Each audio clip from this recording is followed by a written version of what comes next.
Hello, my name is Teresa Linton, and I'm a current student at Grand Canyon University, currently in the Masters of Early Childhood and Special Education program. Today, I'll be discussing the professional dispositions I believe I possess. The first disposition is that of respect for the diversity of others.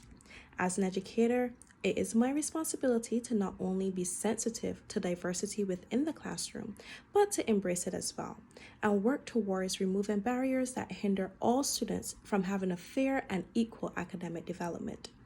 A diverse classroom can range from race, cultural background, disability, or lifestyle, and it is important that I not only respect and acknowledge these differences, but that my students do as well.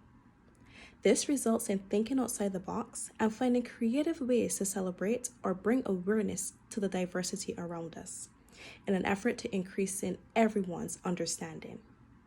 In focusing on cultural backgrounds, something as simple as taking note of cultural holidays and festivals and involving the parents and the family unit in bringing these traditions to the classroom is an excellent learning experience, and also bridges the gap between home and school. This aids in building not only respect and camaraderie among our children, but also teaching them the power of acceptance of both the similarities and differences of their peers. I believe I also possess a disposition of compassion. All too often, we go through our day with the mindset of just completing our daily tasks and assignments without really stopping and getting to know our students.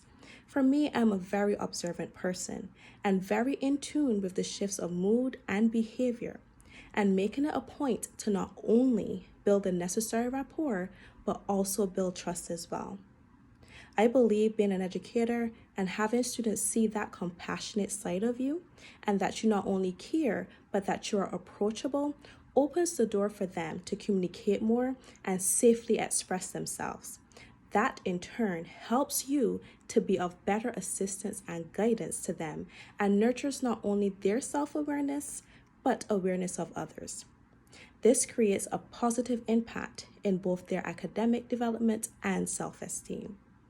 There are, however, some dispositions that I believe I need to work on, and the first is reflection. While I believe I already do this, I also think that there's also room for improvement in this area. While no 2 days are the same, it is good to sit back and go over what you did before, and also get feedback from your colleagues, not only to see if your instructional techniques are working, but to see what could be improved, adjusted, and how to bring about the best learning experience. Another area I can definitely improve upon is that of advocacy.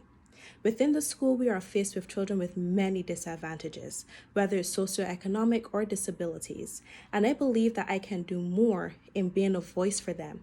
With the constant changes in laws and policies, many times parents aren't always aware of these changes and what is really available to them.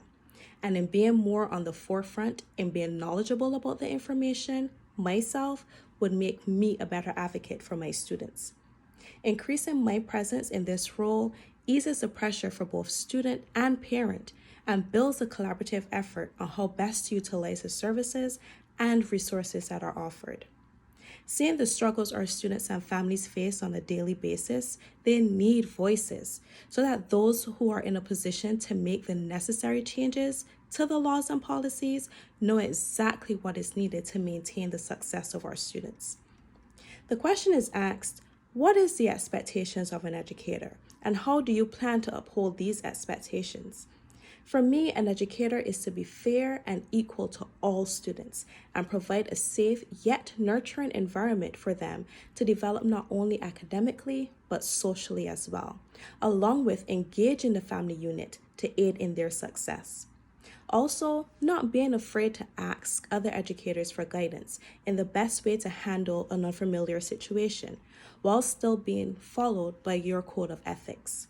I plan to do this by being present within my class and being aware of the changes of my students, and by keeping the channels of communication open between myself and them and their parents, and ensuring that I am up to date with any changes in laws, policies, or curriculum that may affect them.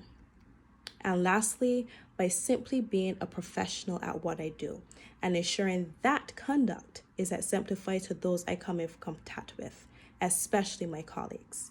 Thank you so much for watching. I hope you have a great day.